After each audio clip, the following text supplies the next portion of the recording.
डर से बड़ा कोई वायरस नहीं, डर से बड़ा कोई वायरस नहीं और हिम्मत से बड़ी कोई वैक्सीन नहीं।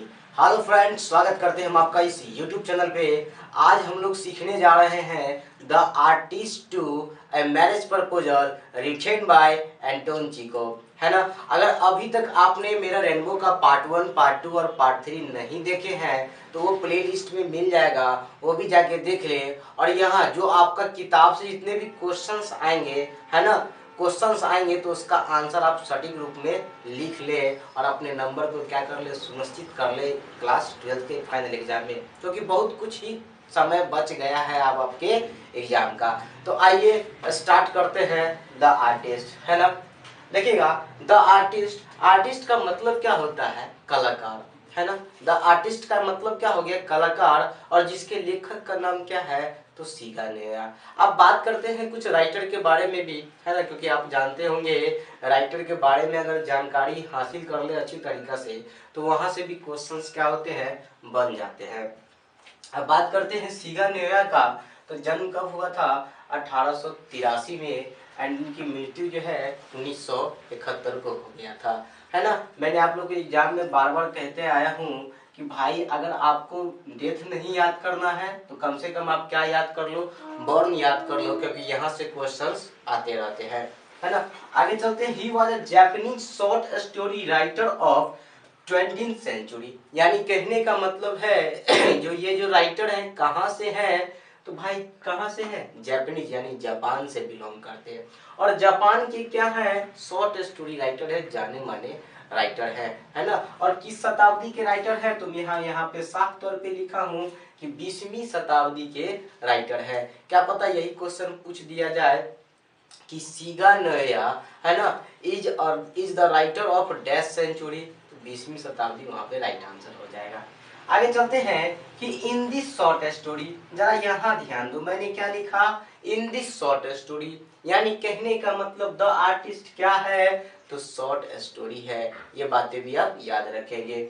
In this short story he talks about a boy named SEBI. इस शॉर्ट स्टोरी में एक छोटा सा बच्चे के बारे में बतलाए हैं, जो बच्चा वाकई में बहुत ज्यादा क्या है, टैलेंटेड है, और जिसका नाम क्या है? तो सेबी नाम है। Who lived in a harbour town, harbour town, यानी वो लड़का कहाँ रहता है?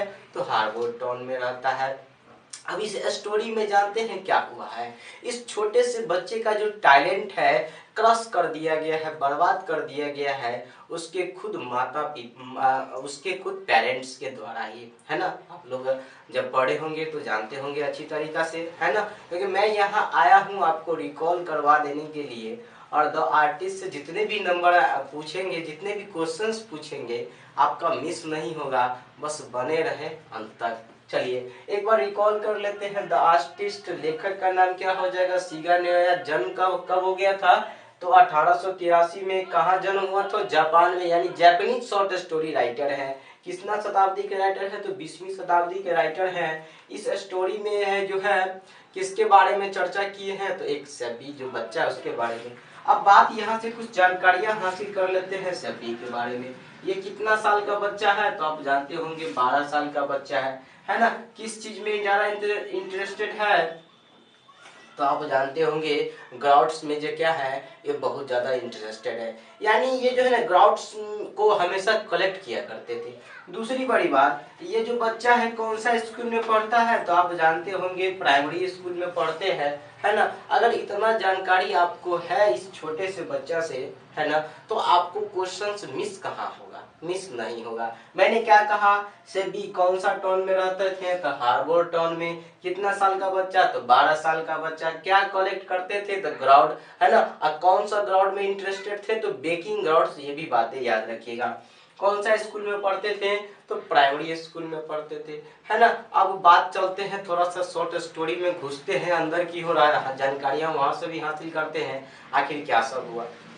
अभी जो छोटा बच्चा है मुझे जानते हैं ग्राउट से इतना प्रेम और मोहब्बत करते हैं कि पूछिए नहीं, है ना। यानी जहां भी जाते थे ग्राउट्स को अपने साथ लेके जाते थे, है ना। और इतना उसमें वो इन्वॉल्व हो गए थे कि उन सभी जगहों को ये छोटा सा बच्चा जानता था जहां पे ग्राउट्स जो है बेची जाती होती है। सपोज करो अगर मैं किसी चीज से मुझे इंटरेस्टेड है तो मुझे जो है उसके बारे में जानकारियाँ होगा ही, क्योंकि मैं मैं जो हूँ उससे क्या करता हूँ, मुझे वो सामान अच्छा लगता है, मुझे वो चीज अच्छा लगता है, और जहाँ जहाँ वो बिकेगा वो जगह भी हमें अच्छी तरीका से मालूम होगा। दूसरी बड़ी बात, एक दिन की बात है कि वह जो है स्कूल में अपना जो ग्राउट्स जो खरीदा था, है ना, तो वो ग्राउट्स को स्कूल में ले गया, है ना, और कहने का मतलब वो स्कूल में भी जाके जो है ना क्या बोलते हैं ग्राउट्स के साथ खेलता था, बैग में ले जाके भर भर के खेलता था। आप जानते होंगे अगर किसी बच्चा को अगर एगो खिलौना समझ में आता है, खिलौना अगर पसंद में आ जाता है ना, तो जानते होंगे वो खिलौना को जो है ना अपने से कभी अलग नहीं करता है। इनफैक्ट आप जानते होंगे यहाँ तक कि बच्चा अगर सोएगा भी नहीं तो वो खिलौना को जो है ना अपने पकड़ के सोता ही कोई हमसे छीन न ले। तो भाई बच्चा ही है, कितना साल का, 12 साल का ही बच्चा ही है। तो गार्ड्स को स्कूल में ले गया। अब स्कूल में जो है वहाँ पे उनके टीचर जो है उनको पकड़ लिए, है ना। अब बोले कि क्या कर रहे हो जी, ये सब गलत बात है ना। उसके बाद वह जो टीचर थे इस बच्चे के पापा, सेबी के पापा से क्या कर दिए, कंप्लेन कर दिए। पापा आए उधर से, या पापा भी इसको जो है इतना डांटे फटाए कि तुम्हारा पढ़ने लिखने का उम्र है, तुम क्या कर रहे हो, है ना। तो इतना डांटे फटकारे उसके बाद छोड़ दिए। उसके बाद वो जो टीचर जो थे, वो जो ग्राउट्स जो छीने थे सेबी से, वह जाके किसको दे दिए थे, स्कूल के पोर्टर को दे दिए, है ना। अब स्कूल का पोर्टर क्या किया, उस ग्राउट्स को 50 एन में बेच दिया। कितना एन में बेच दिया, 50 एन में। अब एन माने क्या होता है जी, अरे कुछ नहीं होता है, जापान की मुद्रा को ही एन बोला जाता है। जैसे हम लोग भारत की मुद्रा का क्या बोलते हैं, रुपया बोलते हैं ना, तो जापान की मुद्रा का नाम क्या है, एन है। तो कितना एन में बेच दिया, तो 50 एन में बेच दिया। अब वो छोटा सा जो बच्चा था वो जो है ना मेकिंग पिक्चर्स में इन्वॉल्व हो गया, यानी पिक्चर वगैरह बनाने लगा। फिर भी उसके पापा आए, है ना, और क्या कर दिए, उसको डांट फटकार दिए, है ना। अब उसके लिए भी उसके बाद वो जो उसका जो टैलेंट था वो सारा का सारा बर्बाद हो गया। आप जानते हैं, एक बात आपको मैं बताना चाहूंगा, अगर सचिन तेंदुलकर को उसके माँ बाबूजी बोलते कि नहीं जबरदस्ती तुम पढ़वे लिखवे करो, तो क्या वो आज इतना बड़ा तेंदुलकर बनते, जी नहीं। आप जानते होंगे सचिन तेंदुलकर क्या हो गए थे, फेल कर गए थे मैट्रिको में जी। एनी एनी बात करते हैं MS धोनी के बारे में, आप जानते होंगे वो भी पढ़े लिखने में अच्छे नहीं थे। कहने का मतलब है अगर बच्चे को किसी भी चीज में इंटरेस्टेड है उसमें जाने दो, क्या पता उसी में उसका फ्यूचर हो, है ना। अगर बच्चा जो ये जो बच्चा था ग्राउट्स की सारी किस्म को पहचानता था, सारी जगहों को जानता था जहाँ पे ग्राउट्स जो है बेची जाती है, मतलब उगता है या फिर जो भी होता है ना, आप जानते होंगे। तो भाई और छोटा सा बच्चा को इतना नॉलेज है, हो सकता था बड़ा बन के वो बहुत बड़ा क्या बन सकता था, बिजनेसमैन बन सकता था। लेकिन उसके खुद के पिता के द्वारा क्या कर दिया गया, उसका जो लाइफ था, उसका जो टैलेंट था वो क्या हो गया, क्रश हो गया। आप हमेशा याद रखें, बचपन की जो भी अगर बच्चा अगर कोई भी काम करे, है ना, कुछ भी काम करे, आप उसको रोको नहीं टोको नहीं, उसको करने दो, है ना। अरे जब तक वो खुद से कुछ काम करेगा नहीं, उसका जो ब्रेन है वो कहाँ से डेवलप करेगा जी, है ना। बच्चा को देखो ग्राउंड्स में इंटरेस्टेड था, उसके लिए बाबूजी डांट दिए। बच्चा पिक्चर बनाने लगा, उसके लिए भी उसके बाबूजी डांट दिए। क्या पता आगे चल के जो बड़का आर्टिस्ट बन जाता, है ना। तो यहाँ पे उसके जो है पिता के द्वारा ही क्या कर दिया गया, उसका टैलेंट क्रश कर दिया गया। यही तो कहानी था और कुछ कहानी नहीं है द आर्टिस्ट में, है ना। बस इतना याद रखना है सेबी के बारे में, जो भी मैंने बातें बताया, है ना। कौन स्कूल में पढ़ते, तो प्राइमरी स्कूल। 12 साल का बच्चा ग्राउंड्स में इंटरेस्टेड था, और कितना बोलते हैं कौन सा टाउन में रहते थे, तो हार्वर्ड टाउन में रहते थे।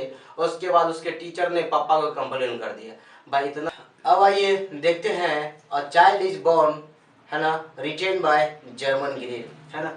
ए चाइल्ड इज बोर्न का मतलब क्या होता है, एक बच्चे का जन्म, और इसके लेखक का नाम क्या है, तो जर्मन ग्रीड है। आइए कुछ जानकारियां हासिल करते हैं जर्मन ग्रीड के बारे में, क्या थी, कहाँ जन्म ली, क्या पढ़ी, और क्या सब बातें हैं, बहुत सारी बातें जो मेंशन कर किए हुए हैं, है ना। अब बात करते हैं सबसे पहले इनका जन्म कब हुआ, तो 1939 को हुआ, है ना। और सबसे बढ़िया बात जानते हैं कि अकॉर्डिंग टू योर बुक्स जो है इसका जो है डेट ऑफ डेथ जो है नहीं दिया हुआ, इनकी मृत्यु नहीं हुई है।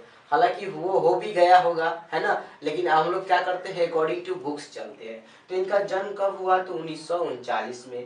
अगला कहते हैं she was born and educated in Australia. इनका जन्म और पढ़ाई लिखाई जो है कहाँ हुआ था? तो ऑस्ट्रेलिया में ही हुआ था। आगे चलते हैं। She was a famous feminist writer, है ना। ये जो थी क्या थी? फेमिनिस्ट राइटर थी, नारीत्ववादी थी। याद रखिएगा, यह जो क्वेश्चन, ये जो लाइन है, ये क्वेश्चन आ चुका है प्रीवियस ईयर में कि Germaine Greer was a famous dash writer. तो राइट आंसर यहाँ पे क्या हो जाएगा? फेमिनिस्ट हो जाएगा, याद रखिएगा। आगे चलते हैं। इनकी रचनाएं, हर वर्क्स। रचनाएं का मतलब क्या होता है कि भाई जिस तरह a child is born Germaine Greer लिखी है, उसी प्रकार ये जितने भी रचनाएं हैं इसके भी लेखक कौन है? तो जर्मन गिरीर है। जैसे द चेंज हो गया, सेक्स एंड डेस्टिनी हो गया, द फीमेल इनेक हो गया, इनकी रचनाकार कौन है? तो जर्मन गिरीर ही है। ये बातें आप याद रखिएगा। बिहार बोर्ड में भी ट्रेंड क्या चल रहा है कि एग्जामिनर क्या कर रहा है कि 20 से क्वेश्चन उठा रहा है ना। तो 20 से अगर क्वेश्चन उठाएगा तो यहाँ से पूछ देगा who wrote sex and destiny. घबराइएगा नहीं, जर्मन गिरीर मार के आएगा, सही हो जाएगा। आगे चलते हैं। A child is born is an extract from her book sex and destiny the politics of human fertility. कहने का मतलब है ये जो आपका चैप्टर है अ चाइल्ड इज बोर्न, ये लिया कहाँ से गया है? तो इन्हीं का एक किताब है जिसका नाम क्या है? तो आप लोग देख पा रहे होंगे, sex and destiny the politics of human fertility. यहीं से उठाया गया है और आपके जो है बुक में छाप दिया गया है ना। तो इतना बातें आपको क्या करना है? याद रखना है। दूसरी बड़ी बात कि अ चाइल्ड इज बोर्न क्या है मेरे बच्चों? तो ऐसे है। क्या है? ऐसे है, निबंध है ना। इस निबंध में बहुत सारी बातें भी कहे हैं। आइए एक बार पहले रिकॉल कर लेते हैं। मैंने कहा ए चाइल्ड इज बोर्न, एक बच्चे का जन्म, जिसके लेखक जर्मन गिरीर। जन्म कब हुआ? तो 1939 में। एंड कहाँ हुआ? कहाँ पे पढ़ी और कहाँ पे इनका जन्म हुआ? तो दोनों काम ऑस्ट्रेलिया में ही हुआ। और ये क्या थी? फेमस फेमिनिस्ट राइटर थी। और इनकी रचनाएं the change, sex and destiny, the female eunuch है। और ये जो आपका चैप्टर है चाइल्ड इज बोर्न, ये लिया कहाँ से गया है? तो आपको पता है ना, sex and destiny the politics of human fertility, यहाँ से लिया गया है। और चाइल्ड इज बोर्न क्या है? तो एक ऐसे है। अब जर्मन गिरीर जो है, इस ऐसे के माध्यम से ये जो कही है, क्या कही है कि जब हमारे सोसाइटी में एक महिला प्रेग्नेंट होती है, बच्चे को जन्म देने वाली होती है, तो उसके रिगार्डिंग क्या सब होता है, उसी के बारे में मेंशन किए हुई है। आप जानते होंगे जब कभी भी एक महिला प्रेग्नेंट होती है तो उसको एंजाइटी फ्री रखा जाता है, चिंता मुक्त रखा जाता है। और क्या कहा जाता है कि आप भारी सामान ना उठावे, है ना।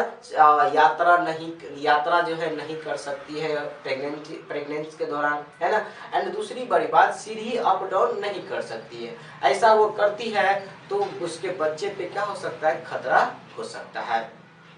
तो ये सब मेंशन किए। आगे कहीं है कि बहुत सारे सोसाइटियों में ऐसा देखा गया है कि क्या होता है कि एक महिला का जो है शादी के बाद उसको अपना माँ के घर को छोड़ के उसके सासू माँ के घर मतलब जाना पड़ता है। तो ये जी हाँ, बहुत अच्छी बात है, ये बात तो एकदम परफेक्ट है। दूसरा बात क्या बोली है कि जैसे ही वो दूसरे समाज में जाती है, दूसरे परिवार में जाती है, तो जैसे ही प्रथम बच्चे को जन्म देती है ना, अपना सरनेम खो बैठती है और अपने प्रथम पुत्र या पुत्री के नाम से जो है जानी जाती है, यानी प्रथम संतान के नाम से, है ना। जी हाँ, ये भी बात एकदम बिल्कुल सही बात है। हमारे सोसाइटी में भी होता है कि आपके समाज में आपकी जो माँ होगी और आपका जो मतलब बड़ा भाई या बड़ी बहन होगी, उसी के नाम से आपकी माँ को कॉल किया जाता है, बुलाया जाता है। ये भी बात सही है। अगला बात ये भी कही है कि यह भी एक फैक्ट की बात है हमारे समाज की कि जब तक एक महिला उस परिवार में बच्चे को जन्म नहीं दे देती है, तब तक उस परिवार का सदस्य नहीं मानी जाती है। इस बात को भी आप मुकरा नहीं सकते हैं। आप जानते होंगे अगर किसी महिला को अगर बेबी नहीं होता है, बच्चा नहीं होता है, तो उस महिला को जो है लोग टोन कसना शुरू कर देते हैं, अपशब्द बातें बोलना भी शुरू कर देते हैं। तो ये सब बातें होता है हम चलिए सोसाइटी में, नहीं सोसाइटी में होता है। अब चलते हैं, यहाँ पे मैंने 2 बात लिखा है, यहाँ से क्वेश्चन बहुत आते हैं भाई, है ना। इस बार भी क्वेश्चन आया था, व्हाट हैपेंड इन क्या बोलते हैं सैलिटियम इन बांग्लादेश, बहुत सारी बातें। दूसरा क्या है, बैंतू लैंग्वेज साउथ अफ्रीका में क्या होता है, तो उसके बारे में भी डिस्कस कर लेते हैं। Salinity mean Bangladesh. यहाँ बांग्लादेश में क्या होता है, कहे हैं लेखिका हमारे जो जर्मन गिरी है, कहे हैं कि जब बच्चा 5 से 6 साल के एज का होता है तो उस बच्चे को जो है ना पूरा मतलब 5 से 6 साल तक में उस बच्चे को पूरा फैमिली मिल के क्या करते हैं, पूरा फैमिली मिल के पूरा फैमिली मिलके जो है क्या करते हैं, तो उनको सपोर्ट करते हैं, उनका लालन पालन करते हैं। उसके बाद क्या होता है आप जानते होंगे कि उसके बाद कहे हैं जर्मन गिरी कि उस महिला को जो है लकी माना गया है जिस महिला के माँ और बाबूजी जीवित हैं। उस महिला को लकी माना गया है जिसके माँ और बाबूजी जीवित हैं, ताकि प्रेगनेंसी के कुछ मंथ पहले उसको अपने माँ के घर भेज दिया जाए, ताकि वहाँ पे वो उसको जो है ना अच्छे से मतलब उसका केयर होता है ना। अब जानते हैं ससुराल में महिला जो रहती है घूंघट में रहती है, पर्दा में रहती है। हमारे समाज में यह प्रथा चलते आई है, आज से नहीं जमाना से चलते आ रहा है ना। बुआ इसको करनी साइलेंट करो। तो मैंने क्या कहा कि आज से नहीं, ये जो है जमाना से यह प्रथा चलते आया है। तो इतना बातें आप यहाँ से याद रखेंगे। दूसरा चलते हैं बेंचू लैंग्वेज। यहाँ पे क्या होता है आप जानते हैं, यहाँ पे कहते हैं जर्मन गिर कि यहाँ की जो महिलाएं होती है वो बहुत दूर रहती है नॉर्मल डिलीवरी से, है ना। नॉर्मल डिलीवरी यानी कि नॉर्मल वे में बच्चे को जन्म नहीं देती है साउथ अफ्रीका में। यहाँ पे डिलीवरी वार्ड में बच्चे को जन्म होता है, बच्चे का एक जन्म होता है। अब आप डिलीवरी वार्ड जब कभी भी गए होंगे तो आप जानते होंगे डिलीवरी वार्ड में अगर जाएंगे तो आपको चीखे चिल्लाहट बड़ी आवाज सुनाई देगी, है ना। और ब्लड्स जो होता है ना फ्लोर पे आपको मिले पड़ेंगे और वहां पे महिला एलोन लेबर कर रही होती है बेबी को जन्म देने के लिए। आप ये भी बातें जानते होंगे। तो यही सब बातें मेंशन की है जर्मन चाइल्ड इज बॉर्न में, है ना। अब मतलब कि पूरा का पूरा कॉन्सेप्ट दिया मेरे बच्चों। अगर इतना भी आपको क्लियर है तो यहाँ से क्वेश्चन आंसर, यहाँ से एक्सप्लेनेशन, यहाँ से ऑब्जेक्टिव सारा बनेगा। चलिए एक बार रिकॉल कर लेते हैं। कई सोसाइटियों में ऐसा देखा गया है, क्या देखा गया है कि महिला जो है अपना प्रथम बच्चे को जन्म देती है तो उसने अपना नाम जो सरनेम जो है खो बैठती है। जी हाँ। उसके बाद कई सोसाइटियों में ये भी बातें होती है कि एक महिला का जब विवाह होता है नू तो उसको अपना माँ के घर को छोड़ के दूसरे अपने सासू माँ के घर जाना पड़ता है। आगे चलते हैं। स्वास्थ्य चैरिटी और बांग्लादेश में क्या बताया कि जब बच्चा 5 से 6 साल तक का होता है नू, यानी पूरा 5 से 6 साल तक में पूरा फैमिली मिलकर उस बच्चे का लालन पालन करते हैं। उन्हीं से चाचा है तो चाचा खिलाने लगे, पापा है तो पापा खिलाने लगे, दादी दादा यानी पूरा फैमिली मिलकर संभालते हैं। और इसी में कहा गया उस महिलाओं को, उस गर्ल्स को लकी माना गया है जिसके माँ बाप जीवित हैं, ताकि जो है ना प्रेगनेंसी के 3-4 मंथ पहले उसको अपने माँ के घर भेज दिया जाए, ताकि जो है ना अच्छा से उसका केयर हो सके वहाँ पे। और बेंचू लैंग्वेज बस एक ही बात यहाँ रखना, याद रखना, यहाँ की महिलाओं को नॉर्मल डिलीवरी नहीं होता है। बस इतना कन्फर्म, इससे ज्यादा नहीं करना है। अच्छा मैं आपसे एक क्वेश्चन पूछना चाहूंगा, है ना। वो बात आप कमेंट में मार देना कि जब बेबी को जब हम लोग न्यू वस्त्र यानी पहनाते हैं तो कईमा दिन पर पहनाते हैं। मैं इसमें मेंशन नहीं किया हूँ, मैं बतलाया भी नहीं हूँ, बस मैं आपसे क्वेश्चन पूछा हूँ, है ना। इसका क्वेश्चन का आंसर आप कमेंट बॉक्स में जरूर मार दें। अब बढ़ते हैं नेक्स्ट चैप्टर की ओर।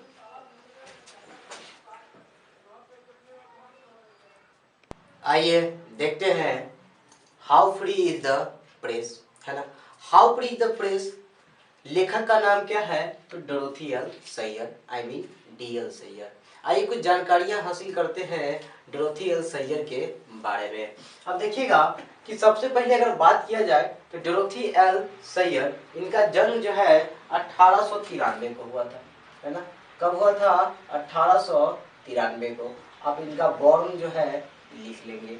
उसके बाद आगे चलते हैं कि she was educated eight Somerville college Oxford, है ना। कहने का मतलब है कि इन्होंने ग्रेजुएट किया था, है ना। एजुकेटेड यानी कि पढ़ाई लिखाई की थी। कौन सा कॉलेज का नाम था समरवाइल कॉलेज। और वो जो कॉलेज था कौन सा यूनिवर्सिटी से कॉन्टेक्ट था तो भाई कॉन्टेक्ट था ऑक्सफोर्ड यूनिवर्सिटी। फॉर एग्जाम्पल आप देखें कि हमारे दरभंगा में बहुत सारा कॉलेज है ना।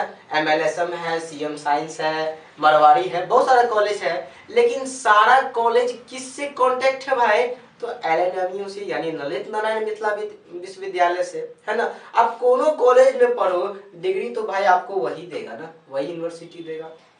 उसी प्रकार इन्होंने जो समरवाइल कॉलेज से पढ़ाई किया था उसका भी कांटेक्ट किसके साथ था, तो ऑक्सफोर्ड यूनिवर्सिटी से।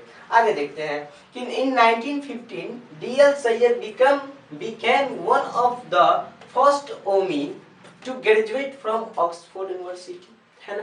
कहने का मतलब है कि यह जो डोरोथी एल सैयद थी उन महिलाओं में ये भी एक महिला थी जिन्होंने 1915 में ऑक्सफोर्ड यूनिवर्सिटी से ग्रेजुएट की थी, यानी ग्रेजुएशन की थी। आगे चलते हैं, हर वक्त इनकी रचनाएं, है ना। रचनाएं क्या सब, मैं अभी भी आपको रिकॉल में बार बार करवाता हूँ कि रचनाएं का मतलब क्या होता है, कि भाई DL सैयद ही ये लिखी हुई है, याद रखिएगा। जैसे 9 टेलर्स कई बार क्वेश्चन में आ चुका है, who wrote 9 tailors, who is the writer of 9 tailors, confuse नहीं होइएगा, DL सैयद मानिएगा। गॉडी नाइट्स है, क्लॉट्स ऑफ वीकनेस है, तो ये 3 आप याद रखिएगा, क्या पता यहाँ से क्वेश्चन आ जाए। आगे चलते हैं, इन दिस ऐसे, अब जैसे ही मैंने ऐसे मेंशन किया तो how free is the press क्या हो गया भाई, ऐसे हो गया। यह भी एक क्या है, निबंध है, और निबंध के माध्यम से ही सारा बातें बतलाई है। क्या बोली है कि इन दिस ऐसे सी राइट्स, वह लिखती है with clarity of thought to make a strong case against misreporting by the press. कहने का मतलब है कि कितना भी बड़ा स्ट्रॉन्ग केस क्यों ना हो, है ना, उसमें भी मीडिया क्या कर देती है, मिस रिपोर्ट कर देती है, मिस रिपोर्टिंग करती है। जी हाँ, यानी कहने का मतलब है जो आवाम की, जो जनता की आवाज है, जनता का जो सोच है, जनता का जो विचार है, वो जो है दूसरे लोगों तक नहीं पहुंचाती है, उसको दबा लेती है। आगे चलते हैं, एंड द प्रेस, है ना, और against the misuse of freedom, और जो प्रेस को जो आजादी मिला है हमारे समाज में, हमारे देश में, उसका वो भी क्या करते हैं, मिसयूज करते हैं। तो उसी के बारे में इस ऐसे में क्या की है, डोरोथी एल सैयद मेंशन की है ना। आप जानते होंगे मीडिया, मीडिया भाई वो नाम है, मीडिया वो नाम है जिसकी बदौलत जो है ना आज भी लोग जो है ना बुरे, मतलब क्या बोलते हैं, चैन से रहते हैं, है ना। एक आर्मी की तरह भी एक मीडिया भी है, क्योंकि मीडिया जो है हमें सपोर्ट करती है, और मीडिया ही है जिसके वजह से जो है ना थोड़ी बहुत जो क्या हो गई है, करप्शन जो होता है हमारे समाज में कम हो गया है। उसके बारे में भी आप जानते होंगे। फॉर एग्जाम्पल अगर कुछ बातें मैं आपको बताऊं, तो आज से अगर एक आध साल पहले चले, थोड़ा बैक की ओर चले, तो सुशांत सिंह राजपूत का मर्डर हुआ था, यानी कि सुसाइड कर लिए थे। उसका जो उस समय जो आप मीडिया का मतलब भाई कोई भी न्यूज चैनल खोल के देखते हैं ना, तो आपको क्या क्या सब नजर में आता, आप पागला जाते हैं ना। उसमें क्या सब मीडिया बोल रही थी कि आज देखिए रिया चक्रवर्ती, देखिए क्या खाना खाई, आज देखिए रिया चक्रवर्ती क्या ड्रेस पहनी, यानी फालतू बातें खाली बतलाया, है ना। और उसी समय में जो है एक बेरोजगारी का जो हल्ला बोल हो रहा था, स्टूडेंट सब जो कर रहे थे, रेलवे वाले सब, उसका कोई जो है ना किसी मीडिया ने नहीं दिखाया, है ना। तो यहाँ पे मिसयूज हुआ। दूसरी बड़ी बात, अमिताभ बच्चन साहब जो है वो कितना मिलीमीटर, भाई कितना किलोमीटर छोड़ना, भाई कितना दूर गए टॉयलेट करने के लिए, वो मेंशन करते थे। आज देखिए अमिताभ बच्चन खुद से गए, है ना। क्या कोई आम जनता को कोरोना हुआ तो कोई दिखाया मीडिया वाला, जी नहीं। ये सारी की सारी जो बातें हैं मीडिया के ही थ्रू, मीडिया में ही बताया है कि मीडिया को आज़ादी मिलना भी चाहिए, और मीडिया को उतना भी आज़ादी नहीं मिलना चाहिए कि मीडिया जो है सर पे क्या हो सके, मतलब कहने का मतलब है कि वो आगे बढ़ जाए। अगर बात किया जाए, अगर आप लोग पॉलिटी पढ़े होंगे, है ना, तो आप जानते होंगे 3 होते हैं। कौन कौन होते हैं बड़े, हमारा जो संविधान है, एक विधायिका होता है, कार्यपालिका होता है, और न्यायपालिका। विधायिका क्या काम करते हैं, तो कानून बनाते हैं, है ना। कार्यपालिका कानून का पालन करवाते हैं, न्यायपालिका न्याय देते हैं, और चौथा स्तंभ है हमारे समाज का मीडिया, याद रखिएगा, है ना। अरे भाई कंपटीशन वाले बच्चों को पढ़ाते रहते हैं, उसमें भी क्वेश्चन तो पूछ देता है ना जी, कई बार क्वेश्चन पूछा हुआ है कि चौथा स्तंभ किसे बोला जाता है, तो मीडिया को बोला जाता है। मीडिया को क्यों बोला जाता है, तो मीडिया इन सभी चीजों पर नजर गड़ा के बैठे रहता है कि अगर कोनो गलती कैले बबुआ तो हम क्या करेंगे, तुमको एक्सपोज कर देंगे। अगर एक मीडिया फ्री हो तो हमारे समाज में क्या नहीं हो सकता है। अगर हमारे एक मीडिया फ्री हो, सब प्रेस फ्री होता है, तो कहीं पे भी करप्शन वगैरह होता है तो उनको जाके वो क्या कर सकते हैं, एक्सपोज कर सकते हैं। फॉर एग्जाम्पल आप जानते होंगे कि हमारे समाज में बहुत सारी नीतियां लागू है ना। अगर नीतियां लागू है और वहाँ पे करप्शन हो तो वहाँ पे मीडिया क्या होती है, जाके करप्शन को खत्म कर सकती है। दूसरी बड़ी बात आप ये भी जानते हैं कि मीडिया किसी भी बात को इतना बढ़ा चढ़ा के दिखाती है कि जो है ना, मीडिया को जो है ना एक समय में, यानी युद्ध वार के समय में उसको रोक लगा दिया गया है। आप जानते हैं क्योंकि वो बहुत बढ़ा चढ़ा के दिखाती है। अगर वार को दिखाने लगे बढ़ा चढ़ा कर तो जनता क्या होंगे, भयभीत हो जाएंगे, डर जाएंगे। दूसरी बड़ी बात कि मीडिया का दो चीफ सोर्स है, यानी कमाई का जरिया क्या है, तो पहला जो है ऑनर ऑफ द वेल्थ, यानी उसका जो मालिक होगा उसका धन, और दूसरा एडवर्टाइजमेंट। एडवर्टाइजमेंट और मेन उसका जो सोर्स होता है ना, एडवर्टाइजमेंट के द्वारा ही क्या होता है, उसका इनकम होता है। तो आप इतना बातें भी अगर मेंशन आपके दिमाग में है तो इससे बाहर क्वेश्चन वगैरह नहीं होता है। दूसरी बड़ी बात कि भाई आप मीडिया के बारे में बोल रहे हैं, हमारा देश का जो मीडिया है बहुत बहुत क्या है, शानदार है, कोई कह नहीं सकते हैं। कई कई मीडिया वाले ऐसे हैं कि कई गरीबों का सपोर्ट करते हैं, जाके करप्शन को एक्सपोज करते हैं, है ना। हमारा जो समाज है, दोनों दोनों तरीका की मीडिया वाले भी है। कई मीडिया वाले ये भी होते हैं फालतू चीज दिखा के टाइम निकाल देते हैं। कई मीडिया वाले आते हैं जो एक्चुअल चीज को दिखाते हैं, एक्चुअल फैक्ट को दिखाते हैं, है ना। तो बस इतना याद रखिए, हाउ फ्री द प्रेस आपका क्या हो गया, क्लियर हो गया। बढ़ते हैं धमाकेदार नेक्स्ट चैप्टर की ओर। आइए देखते हैं द अर्थ, है ना। द अर्थ के लेखक का नाम क्या है, तो एच.ई. बेट्स होते हैं। अच्छा, द अर्थ का मतलब क्या होता है, वही भूमि, और एक कहानी भी जो इसमें है ना, भूमि से जुड़ा ही हुआ, यानी जमीन से जुड़ा हुआ। अब कुछ हासिल जो है ना जानकारियां हासिल करते हैं एच.ई. बेट्स के बारे में, है ना। एच.ई. बेट्स का जन्म कब हुआ था, तो 1905 में, एंड इसकी मृत्यु कब, तो 1974 में, है ना। अब बात करते हैं कि इनका जन्म कहाँ हुआ था, तो इनका जन्म कहाँ हुआ था, तो इंग्लैंड में हो गया था, है ना। कहाँ हुआ था, इंग्लैंड में, है ना। He was known short story writer, ये जाने जाते थे किस चीज के लिए, तो शॉर्ट स्टोरी के लिए, यानी लघु कहानियां यह लिखा करते थे। आगे चलते हैं, he worked for some time as a journalist, है ना। इन्होंने जो है कुछ समय के लिए क्या काम किए हैं, तो जर्नलिस्ट का काम किए हैं। अब प्रीवियस ईयर में कई बार पूछा गया है कि एच.ई. बेट्स साहब जो थे कुछ समय के लिए कौन सा काम किए थे, तो जर्नलिस्ट का काम किए थे। आगे चलते हैं कि his first novel was published when he was only 21 years old। कहने का मतलब है कि इनका जब पहला नोवेल उपन्यास पब्लिश हुआ था उस समय मात्र ये 21 साल के थे, है ना। ये भी बात आप याद रख सकते हैं, क्या पता यह भी क्वेश्चंस पूछा जा सकता है। आगे चलते हैं, हिज वर्क्स, इनकी रचनाएं और क्या सब है, द अर्थ के अलावा इनकी रचनाएं, यानी एच.ई. बेट्स की रचनाएं और क्या सब है, द पर्पल प्लेन है, द जकरंडा ट्री है, और क्या है, द डार्लिंग बर्ड्स ऑफ मे। अगर क्वेश्चन डीप से आया मेरे बच्चों, बीच से आया, मिड में से आया, तो यहाँ से उठ जाएगा, लिख देगा हु रोट पर्पल प्लेन, घबराने की जरूरत नहीं है, एच.ई. बेट्स ही उसका राइट आंसर हो जाएगा।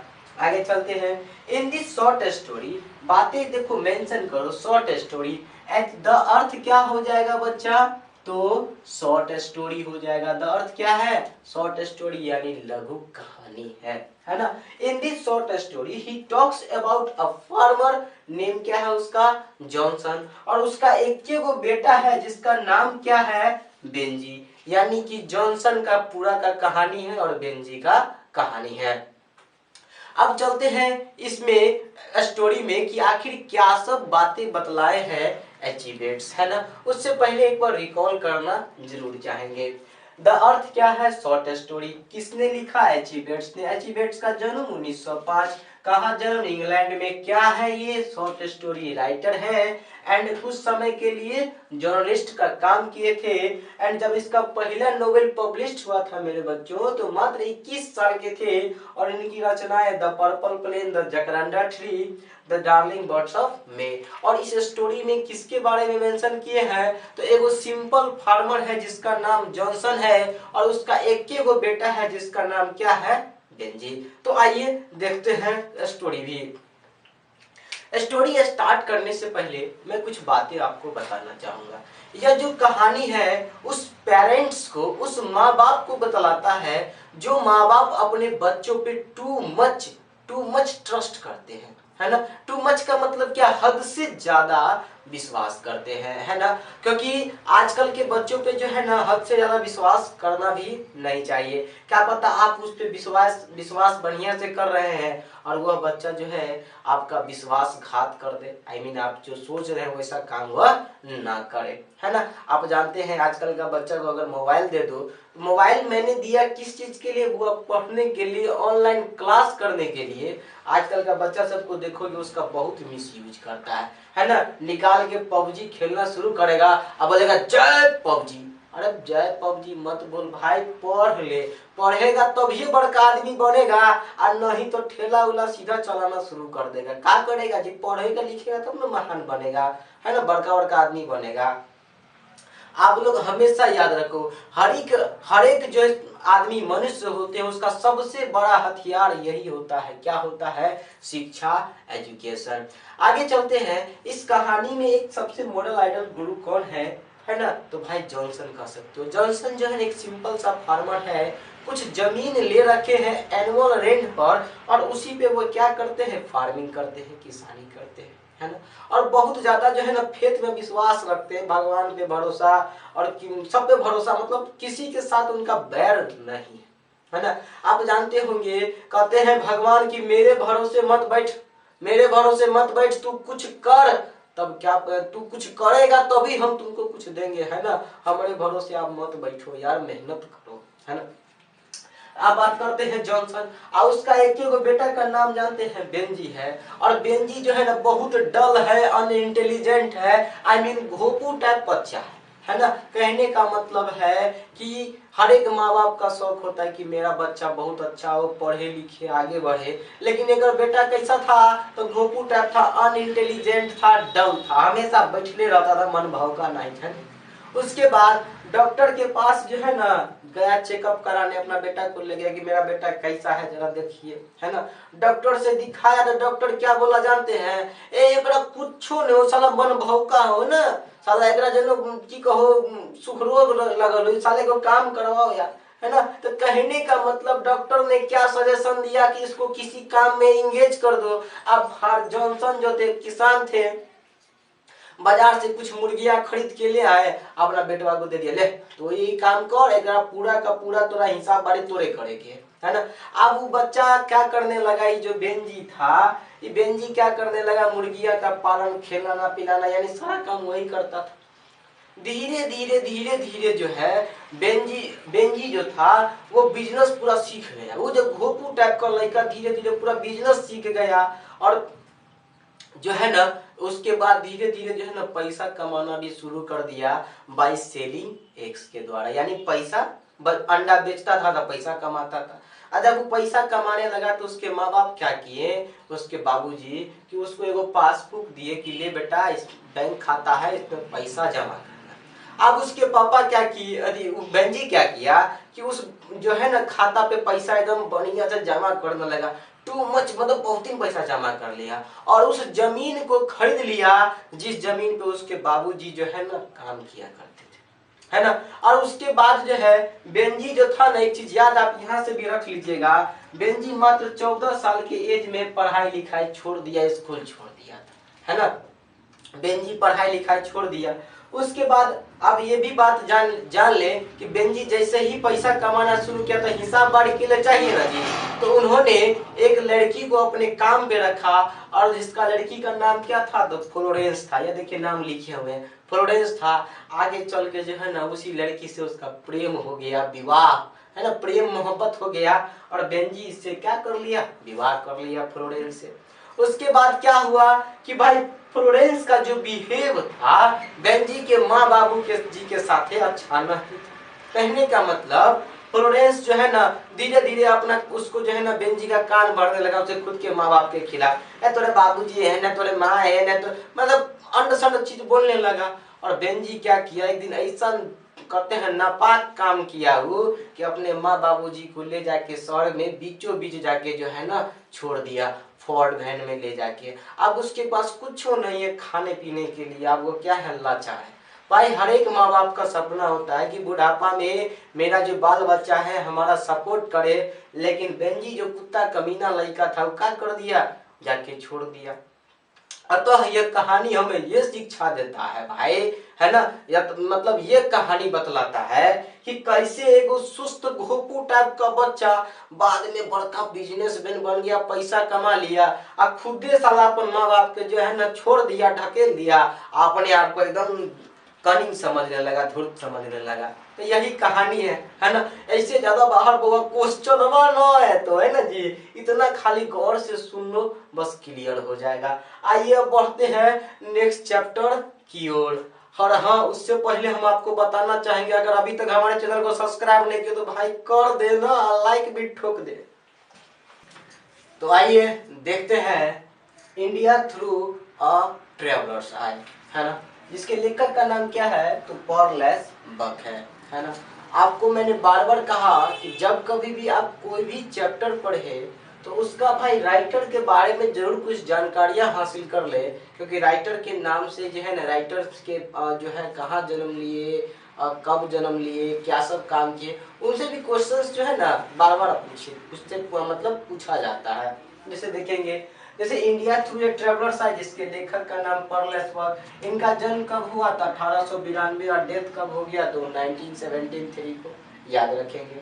दूसरी बड़ी बात कि इनका जन्म कहाँ हुआ था, अमेरिका में, बट कहाँ पढ़ाई थी, चाइनीज यूनिवर्सिटी में, है ना। मैंने कहा सी टाउट, है ना, कब कहाँ पढ़ाई, तो चाइनीज यूनिवर्सिटी में, यानी गई थी, है ना बुआ हो, मिशनरी पेरेंट्स के थ्रू चाइना गई थी और वहीं पे वो यूनिवर्सिटी में पढ़ाई भी थी। इतना भी बात आप याद रखेंगे। जन्म कहाँ, अमेरिका, कौन सा यूनिवर्सिटी में पढ़ाई थी, तो चाइनीज यूनिवर्सिटी में। आगे चलते हैं, she is known for her travel and memory, यह जानी जाती थी अपने यात्रा, है ना, यात्रा के विवरण के बारे में यह जानी जाती थी। जहां कहीं भी यात्रा करती थी तो यात्रा पे जो सब बातें उसके साथ होता था, जो सब चीज वो देखती थी उसी को जो है ना मेंशन करती थी, अपने बुक प्रकाशित करती थी, तो वही बातें को लिखती थी। तो उसके लिए वो क्या थी, तो फेमस थी, जानी जाती थी। आगे चलते हैं, she won the Nobel prize in 1938 for literature, इनको नोबेल प्राइज से भी नवाजा गया है। कब नवाजा गया है, तो 1938 को। और किसके लिए नवाजा गया है, तो लिटरेचर आई मीन साहित्य के लिए। ये बातें भी आप याद रखेंगे। आगे चलते हैं, हर वर्क्स, इनकी रचनाएं क्या है, तो कम माय बिलव्ड, इनकी रचनाएं क्या है, कम माय बिलव्ड। अब मोस्ट वीवीआई है ये, मोस्ट वीवीआई क्वेश्चन कई बार यहाँ से पूछा जा चुका है। आगे चलते हैं, India through a travellers I is an extract from my several world, है ना। भाई इंडिया थ्रू ए ट्रेवलर्स आई जो चैप्टर है आपका, वो लिया कहाँ से गया है, तो माय सेवरल वर्ल्ड से लिया गया है ना। जो इसका क्या है, पर्सनल बुक है, उसी में से आप निकाल के आपके 12th वाला में छाप दिया गया है। तो घबराने की जरूरत नहीं है। अगर इतना भी याद है ना तो मैं यकीन मानो ना जी, क्वेश्चन यहाँ से ही फंस जाता है। अब चलते हैं कि आखिर इस चैप्टर में किस चीज के बारे में मेंशन किए हैं, है ना।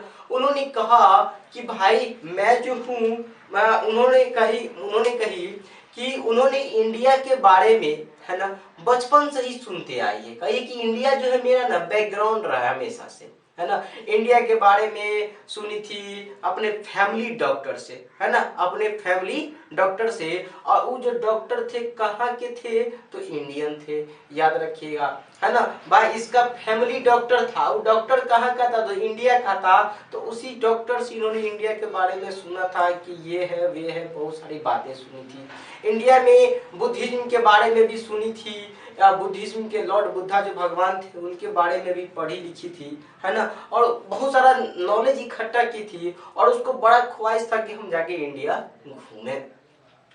और कई दिनों के बाद जो है ना, जब उसको मौका मिला तो इंडिया आई घूमने के लिए। आप देख रहे हैं चैप्टर का नाम है इंडिया थ्रू अ ट्रैवलर्स है।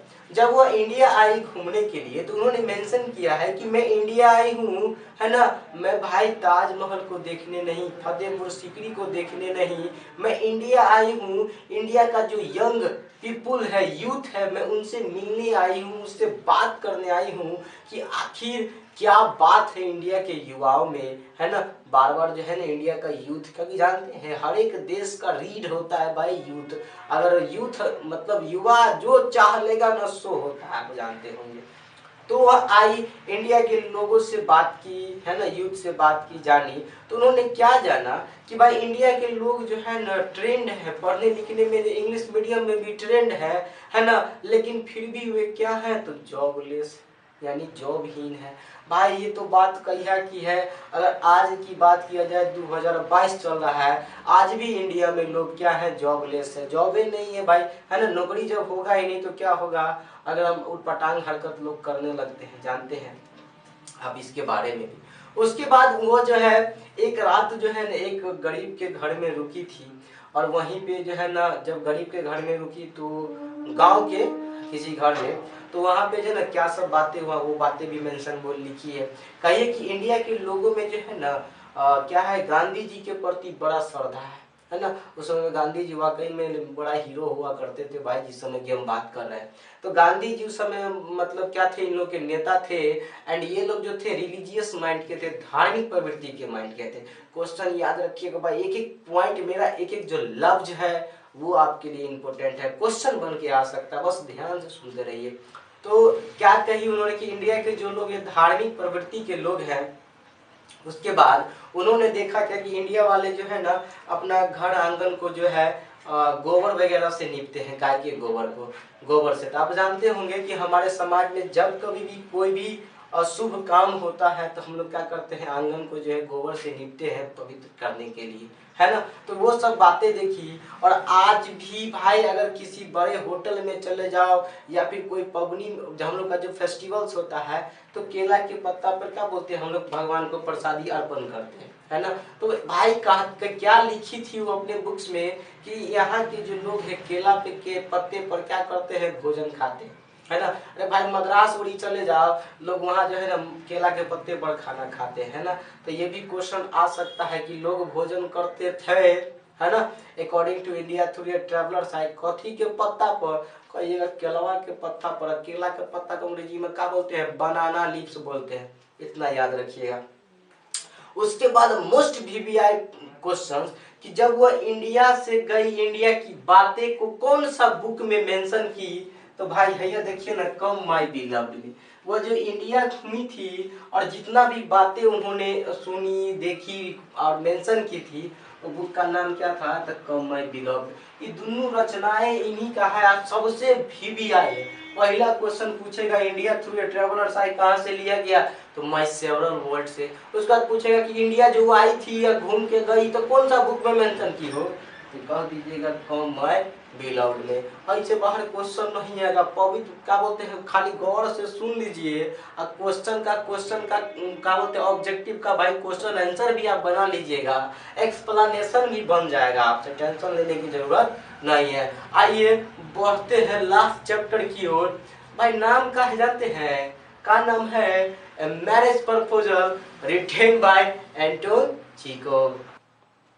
आइए देखते हैं आपका लास्ट चैप्टर कौन सा है, ए मैरिज प्रपोजल, जिसके लेखक का नाम क्या है, तो एंटोन चेखव, है ना। ये चैप्टर स्टार्ट करने से पहले आपसे क्या बोलते हैं, नम्र निवेदन है कि आप हमारे चैनल पर न्यू है तो हमारे चैनल को सब्सक्राइब कर ले एंड बेल आइकन भी दबा दे, है ना। और हमारा इस वीडियो को लाइक भी कर दे, और कैसा लगा हमारा यह वीडियो कमेंट वगैरह भी कर दे। देखिएगा ए मैरिज प्रपोजल, शादी का प्रस्ताव, है ना। आई लास्ट चैप्टर है, आप जानते हैं, यानी कहने का मतलब क्या है, बिहार बोर्ड बोल रहे हैं कि 12th पास करो और शादी कर लो जी। चलिए देखते हैं ए मैरिज प्रपोजल, जिसके लेखक का नाम क्या है, तो एंटोन चेखव। इनका जन्म कब हुआ, तो 1860 में इनका जन्म हुआ, एंड इसकी मृत्यु 1904 में हो गई। आगे चलते हैं। He was dramatist and short story writer of Russia, है ना। ये क्या है, तो dramatist and short story writer है, कहाँ के हैं, तो रसिया यानी रूस के हैं। एंड प्रोफेशन से क्या है, तो यह एक डॉक्टर साहब है, याद रखिएगा, क्वेश्चन पूछा जा सकता है। आगे चलते हैं। हिज वर्क्स, इनकी रचनाएं क्या है, तो the three sisters, uncle Bayana, the cherry orchard, यानी भाई क्वेश्चन बीच में से आवे ना, तो क्वेश्चन ये आ सकता है, who road three sister, answer मार दीजिएगा, क्या हो जाएगा, एंटोन चेखव। अब चलते हैं। यहाँ पे मैंने 3 नाम लिखा है भाई, इस नाम जो है ना, ये जो नाम है ना, इसके बीच का अगर रिलेशन पकड़ लीजिएगा तो कहानी खत्म हो जाएगा, कुछ कहानी नहीं, जरा ध्यान देखिएगा। इस स्टोरी में 3 गो कैरेक्टर है, चुबुकोव और नटालिया, दोनों क्या है, बाप बेटी है। यानी चुबुकोव क्या है, तो बाबूजी है ना, बाबू जी है। ये नटालिया कौन है, तो बेटी है, किसकी बेटी है, तो ये चुबुकोव का बेटी है। आगे चलते हैं। चुबुकोव और लोमोव क्या है, तो दोनों दोस्त है, जरा ध्यान से सुनिएगा। चुबुकोव और लोमोव दोनों में आपस में क्या है, दोनों फास्ट फ्रेंड है, दोस्त है। और नटालिया किसकी बेटी है, तो चुबुकोव की है। अब दूसरा रिलेशन जरा ध्यान दीजिएगा कि नटालिया जो है लोमोव से शादी करना चाहती है। जी हाँ, आपने सही सुना, नटालिया किससे शादी करना चाहती है, चुबुकोव यानी अपने बाप के दोस्त से शादी करना चाहती है, लोमोव से। तो इतना अगर आपको ये जो रिलेशन फाइंड हो गया, खत्म हो गया कहानी। अब हुआ क्या कि भाई ये कहानी जो है, कहने का मतलब है कि सभी को, ये नटालिया जो है, नटालिया चाहती है कि हम लोमोव से शादी करें, लोमोव भी चाहता है हम इससे शादी करें, इसका बाप भी चाहता है ना कि हमारी बेटी जो है ना हमारा दोस्त से विवाह कर ले, क्योंकि इसका दोस्त जो है एक वेल्दी मैन है, यानी कहने का मतलब है पैसा वाला आदमी है। अब जरा यहाँ से कुछ बातें भी आप याद रख ले। लोमोव का एज 35 साल है, नटालिया का एज 25 साल है। लोमोव के कुत्ता का नाम लीप है, नटालिया के कुत्ता का नाम क्या है, तो केस है, आप लोग जानते भी होंगे इसका, इतना तो आपको भी जानकारी होगा। अब चलते हैं कि सबको सब कुछ पता है ना, खाली कोई बोल नहीं रहा है, क्योंकि शर्म जो है ना अंदर से आ रहा है। कैसे बोले, ये कैसे बोलेगा कि दोस्त हम तोहर बेटी से ब्याह करेला चाहे, या फिर ये बेटी कैसे बोलेगी पापा से कि पापा हम तोहर दोस्त से शादी करना चाहते हैं, यानी काफी एज का क्या हो गया, डिफरेंस हो गया है। दूसरी बड़ी बात कि एक दिन हुआ क्या कि बाई चांस लोग आए नटालिया के घर, और नटालिया भी वहीं पर थी। अब दोनों बैठ के बतियाने लगे, कुछ समय से छिप के ओकरे बाबूजी देख रहे थे, है ना, चुबुकोव। चुबुकोव क्या चाहे कि दोनों को छोड़ देते हैं, है ना, तो भाई जब तक प्यार करेगा नहीं तो बात आगे कैसे बढ़ेगा।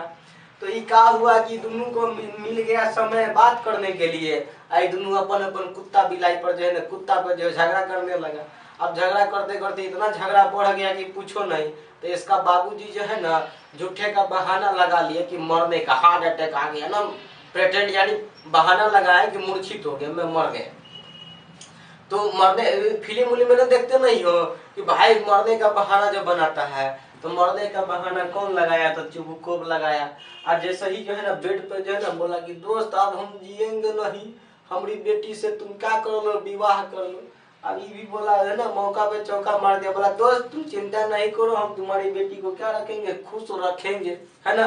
अब दोनों उसी समय में क्या किया कि एक्सेप्ट कर लिया, आपस में प्रपोजल, ब्याह का प्रस्ताव एक्सेप्ट कर लिया, कहा हम शादी कर लेंगे। उसके बाद ये तो बहाना किया था, चटनम खड़ा हो गया और बोला अभी हम मरने वाले नहीं हैं।